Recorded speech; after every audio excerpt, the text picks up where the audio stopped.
नमस्ते स्टूडेंट्स, हरिओम। तो लास्ट हमने दोहे पठन की और उसका एक्सप्लेनेशन दिया, और अब हम करेंगे इसके प्रश्नोत्तर। ठीक है, तो सबसे पहले हम इसका अभ्यास भाग देखते हैं।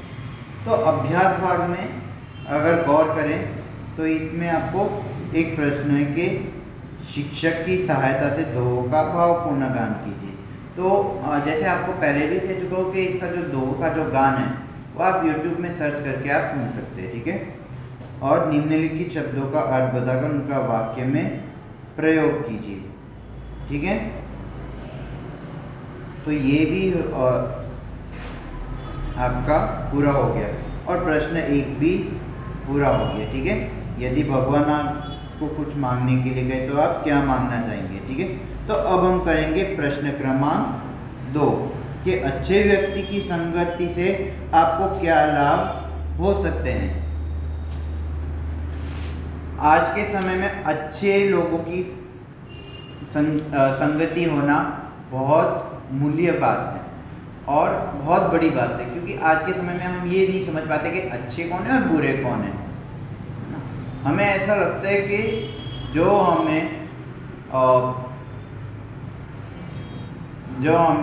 क्या कह सकते हैं कि हमें हर हालत में खुश रखे। चलो, वो जो हमें हर हालत में खुश रखे वो अच्छे इंसान है, समझ सकते हैं। लेकिन खुश रखने का अर्थ ये नहीं कि वो आपको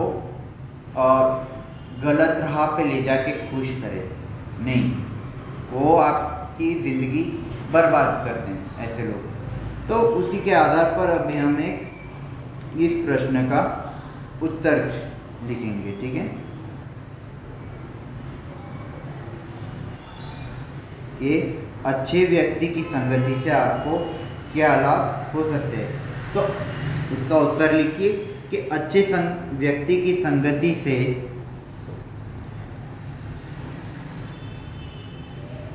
मैं अपनी बुरी आदतें छोड़ सकूंगा। मैं अपनी बुरी आदतें छोड़ सकूंगा या सकूंगी।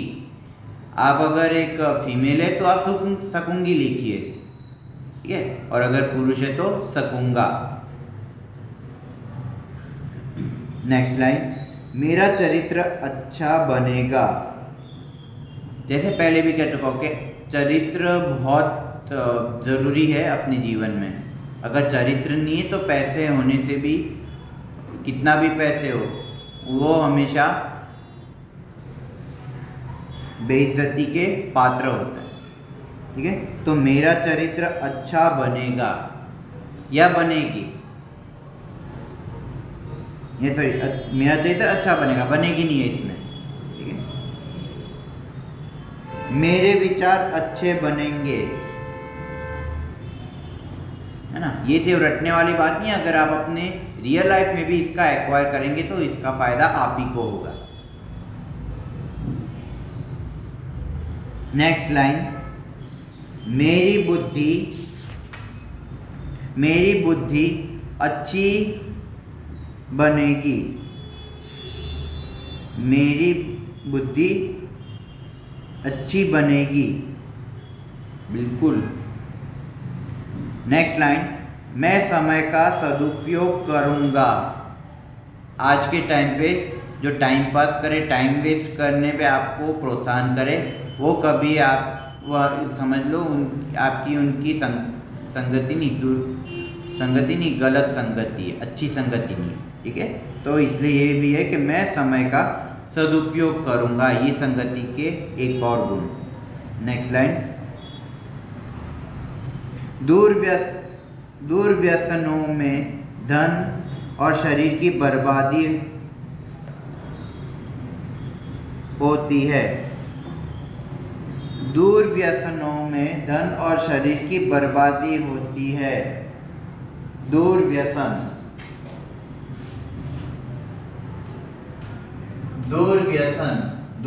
मतलब शराब, तंबाकू, सिगरेट, इसका ये जो व्यसन है ये दुर्व्यसन है। या फिर आप मोबाइल गेम ज़रूरत से ज़्यादा खेलते हैं, है ना, उसे कहते हैं दुर्व्यसन। या आप फालतू की और इधर उधर की फालतू की बातें और किसी की टांग खिंचाई करना ज़बरदस्ती, है ना, दूसरों को ज़बरदस्ती सताना और अपनी जिम्मेदारी से भाग जाने का मतलब है दुर्व्यसन। तो दुर्व्यसनों में धन और शरीर की बर्बादी होती है। अच्छे व्यक्ति की संगति मुझे इस बर्बादी से बचाएगी, है ना, अच्छे व्यक्ति की संगति मुझे इस बर्बादी से बचाएगी। नेक्स्ट लाइन, उससे मुझे अपने निर्धारित लक्ष्य की ओर, उससे मुझे अपने निर्धारित लक्ष्य की ओर बढ़ने की प्रेरणा मिलेगी, अपने निर्धारित लक्ष्य की ओर बढ़ने की प्रेरणा मिलेगी।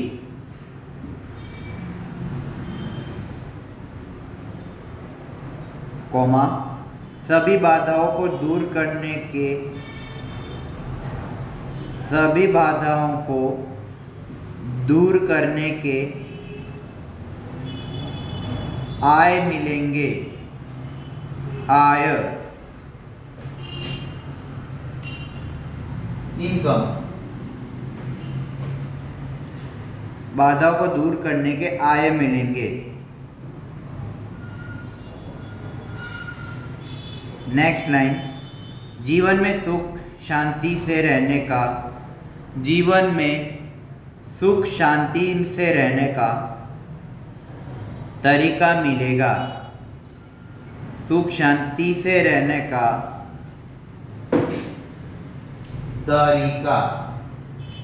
तरीका मिलेगा।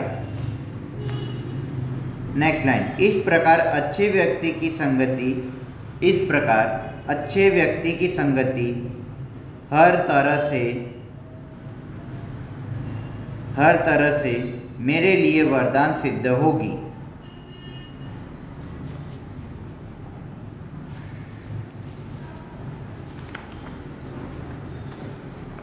नेक्स्ट क्वेश्चन, लोग धर्म के नाम पर कौन से आडंबर करते हैं? इसका एक्सप्लेनेशन काफ़ी अच्छे से दे चुका हूँ, लेकिन फिर भी इसका उत्तर लिखिए। लोग धर्म के नाम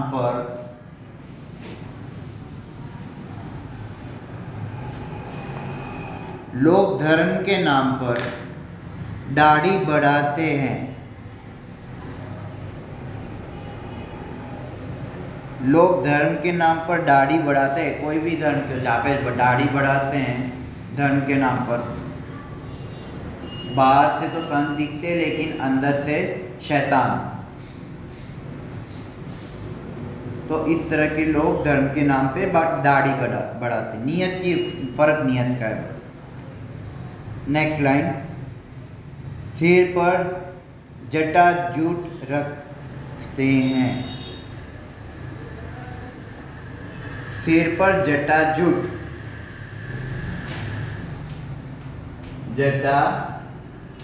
जटाजूट मतलब जो जटाएं रखते हैं, जो ऋषि मुनियों की तरह, है ना, या तो चोटी रखते हैं, है ना, बोलते कि ये धर्म है ना, आधा सिर मुंडवाना और एक साइड का वो जो चोटी रखते हैं, है ना,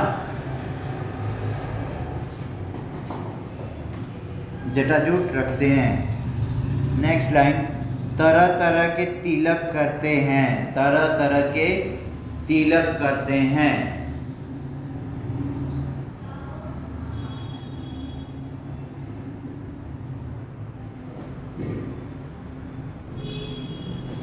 अलग अलग तरह की मालाओं से, अलग अलग तरह की मालाओं से जप करते हैं। ये सब बाहरी चीज़ है, बाहरी दिखावे, बाहरी आकर्षण धर्म के नाम पर।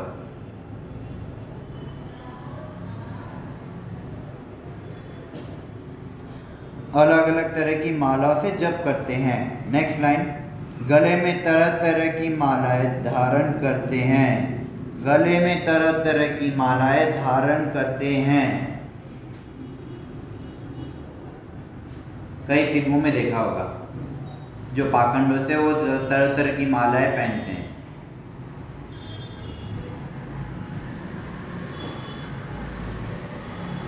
और उसका बेस्ट एग्जांपल है पीके मूवी।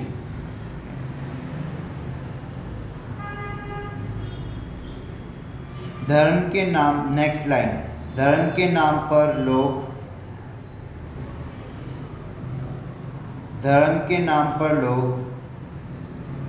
देव देवियों के भोग के नाम पर, धर्म के नाम पर लोग देव देवियों के भोग के नाम पर तरह तरह के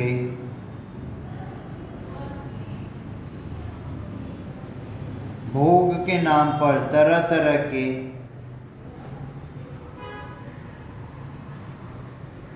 व्यंजन बनाकर, व्यंजन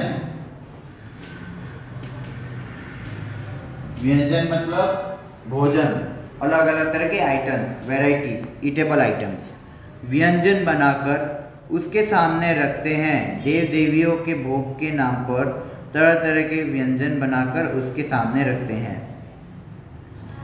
भगवान पर सोने चांदी के आभूषण चढ़ाते हैं। भगवान पर सोने चांदी के आभूषण चढ़ाते हैं। चाहे वो शिरडी साई बाबा, चाहे दक्षिण भारत के जितने भी मंदिर हैं, वहाँ पे आपको ढेर सारे खजाने मिलेंगे। धर्म के नाम पर वहाँ पे वहाँ पे जमा रखते हैं, लेकिन उसका दुरुपयोग कहीं अत्यधिक देखो तो दुरुपयोग होता है। कहीं इसका दुरुपयोग ज़्यादा होता है। 100% नहीं कह सकते, पर मैक्सिमम चांसेस होता है कि इनका दुरुपयोग ज़्यादा होता है। और इसके अगर आप देखें तो इसकी कई साल पहले इसका न्यूज़पेपर में भी आया था इस विषय में कि तय खाने में कई तरह के सोने खजाने मिले।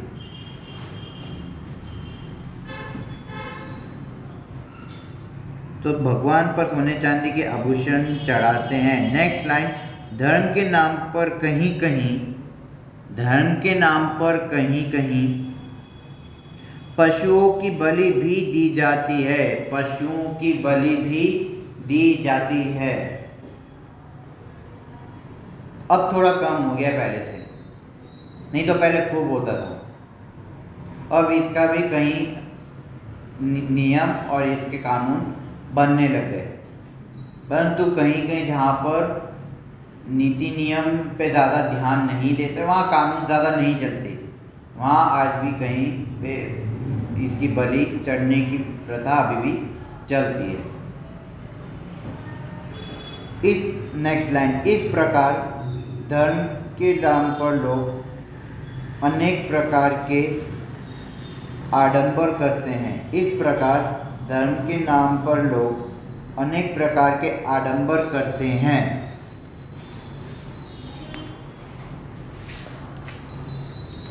चौथा प्रश्न, लोग किन किन कारणों से भीख मांगते हैं? लोग किन किन कारणों से भीख मांगते हैं?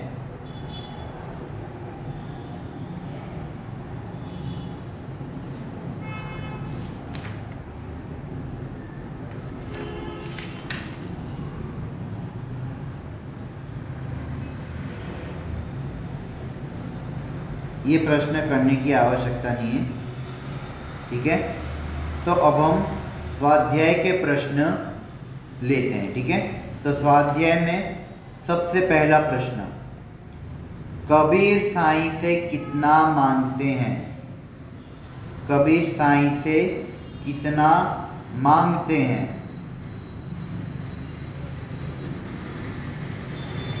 उसका उत्तर लिखिए। कबीर संग्रह करना उचित नहीं समझते। कबीर संग्रह करना, कबीर संग्रह करना उचित नहीं समझते। नेक्स्ट लाइन, वे भगवान से उतना ही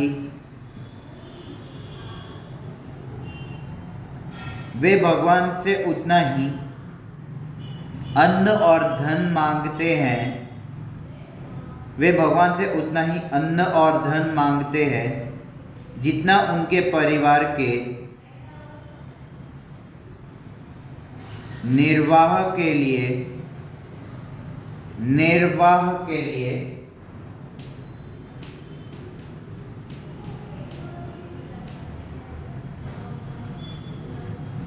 के लिए आवश्यक हो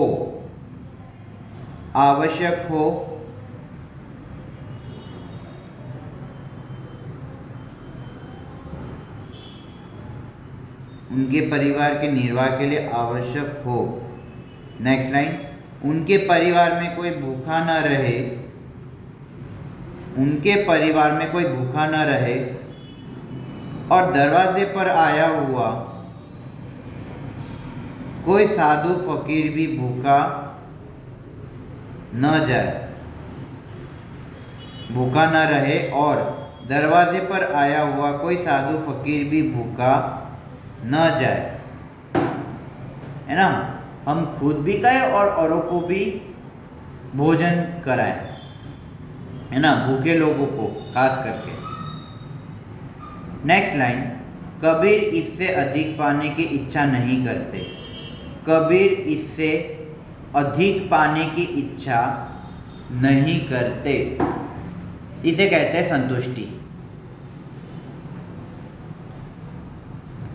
संतुष्टि का भाव कि जितना जरूरत हो उतना मांगे। कई लोग जरूरत से ज़्यादा मांगते हैं, जो कि ये असंतुष्टि का प्रतीक है, जो कि अनुचित है ये। तो अधिक पाने की इच्छा नहीं करते। पूरा हो गया ये। सेकंड प्रश्न, बिना सोचे कार्य करने से क्या होता है? लिखिए, सोच समझकर कार्य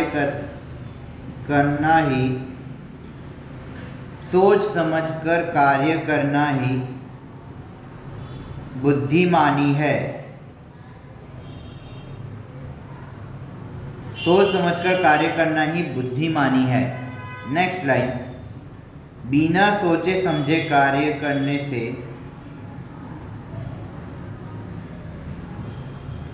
कार्य बिगड़ जाता है।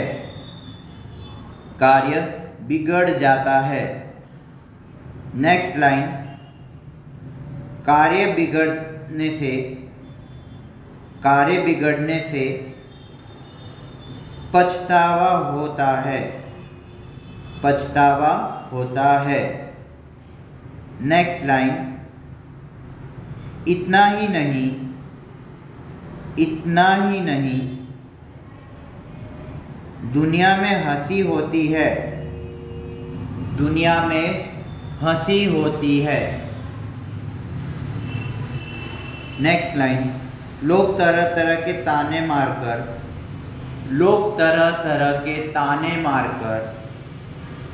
मजाक उड़ाते हैं। As I told you earlier about it, कि बिना सोचे समझे कार्य करने पर खुद की बर्बादी भी होती है और लोग उसका हंसी भी उड़ाते हैं। ठीक है, तो तरह तरह के ताने मारकर मजाक उड़ाते हैं। नेक्स्ट लाइन, इस तरह बिना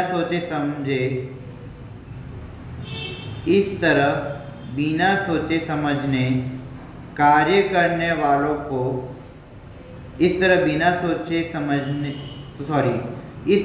सोचे समझे कार्य करने वालों को उसका पूरा परिणाम भोगना पड़ता है।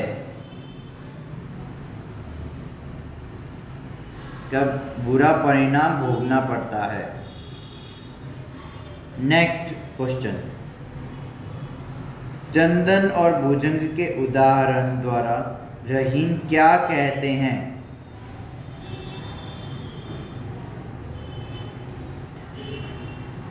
आंसर लिखिए। रहीम मानते हैं कि उत्तम स्वभाव वाला व्यक्ति बुरे लोगों के साथ रहे, तो भी उनसे प्रभावित नहीं होता। नेक्स्ट लाइन, चंदन के पेड़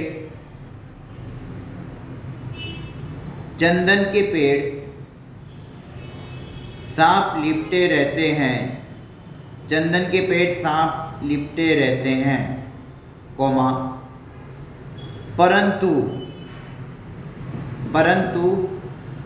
चंदन में उन सांपों का विष व्याप्त नहीं होता। विष यानी जहर, विष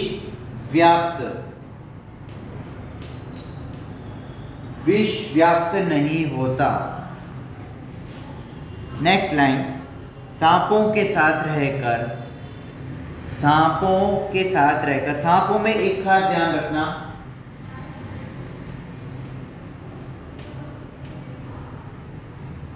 इसे सांप लिखते हैं, ऊपर चंद्रमा और इसके ऊपर बिंदु, ठीक है।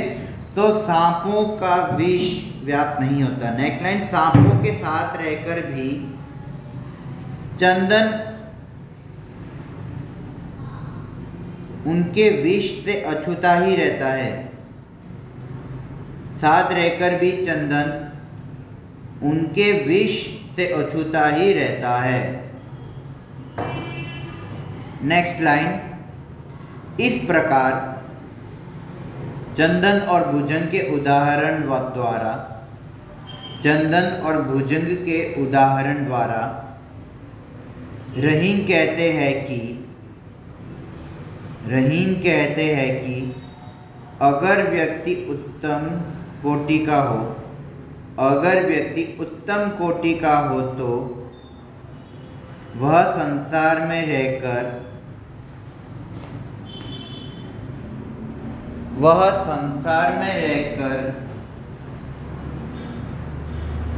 यहाँ की बुराइयों से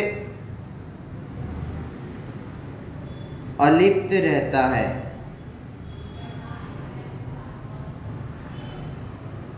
संसार में रहकर यहाँ की बुराइयों से अलिप्त रहता है। अलिप्त,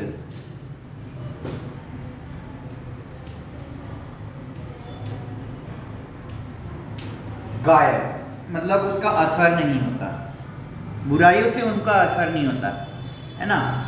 कई लोग हो जाते हैं बुरे लोगों कई ऐसे अच्छे होते हैं जो बुरे लोगों के साथ रहकर उनको लगता है कि उनको खुश करने के लिए हमें भी ये काम करना पड़ेगा, तो फिर गलत राह पे जाते हैं, है ना।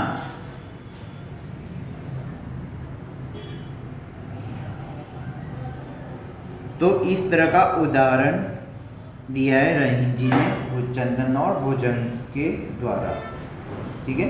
तो क्वेश्चन नंबर चौथा, रहीम बड़े लोगों की क्या विशेषता बताते हैं। रहीम जी ने बड़े लोगों की विशेषता बहुत अलग तरीके से बताए, जो आज के समय में बहुत कम समझते लोग, ठीक है।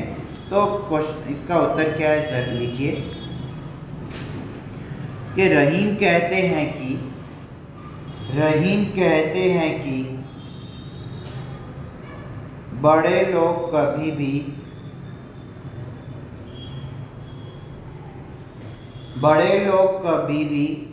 अपने मुख से मूर्ख न लिखना, मुख छोटी ऊ आती है इसमें, अपने मुख से अपनी बड़ाई नहीं करते।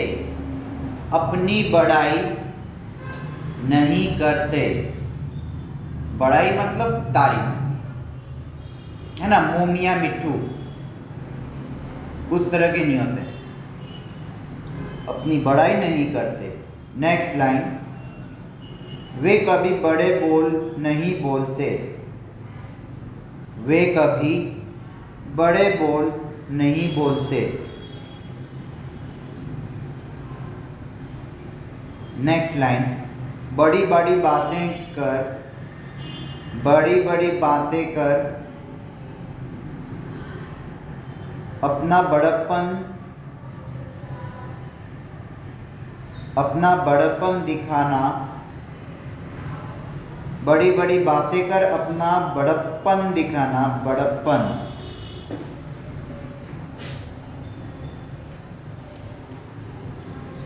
अपना बड़प्पन दिखाना उनके स्वभाव में नहीं होता। उनके स्वभाव में नहीं होता। नेक्स्ट लाइन, जैसे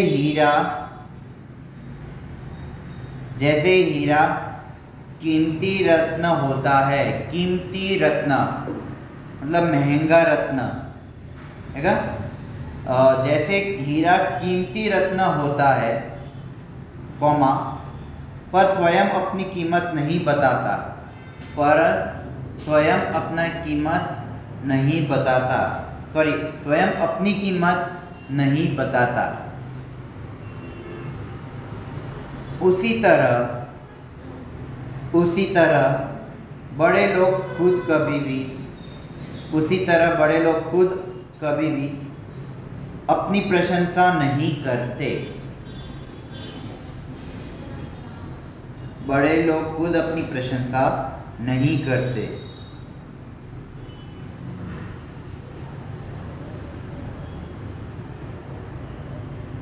नेक्स्ट क्वेश्चन, तुलसीदास किसके घर नहीं जाना चाहते?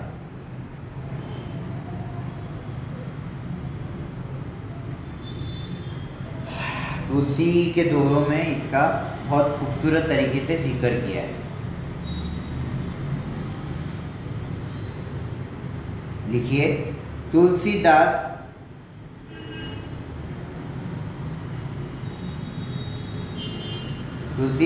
अपनेपन की भावना को बहुत महत्व देते हैं।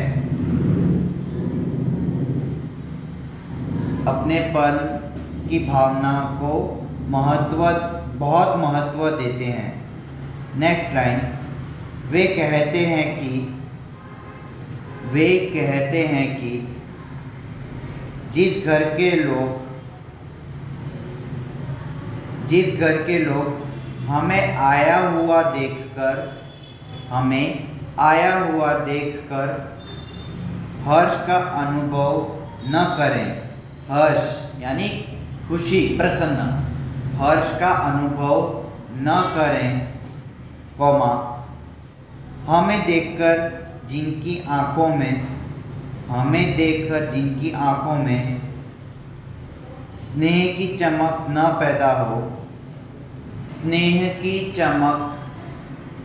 पैदा हो, उस घर में चमक न पैदा हो, फिर कौमा, उस घर में भले सोने की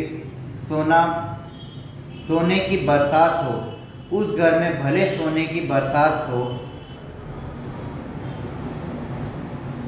चमक न पैदा हो, फिर कौमा, उस घर में भले सोने की बरसात न हो, फिर भी वे वहाँ जाना नहीं चाहते।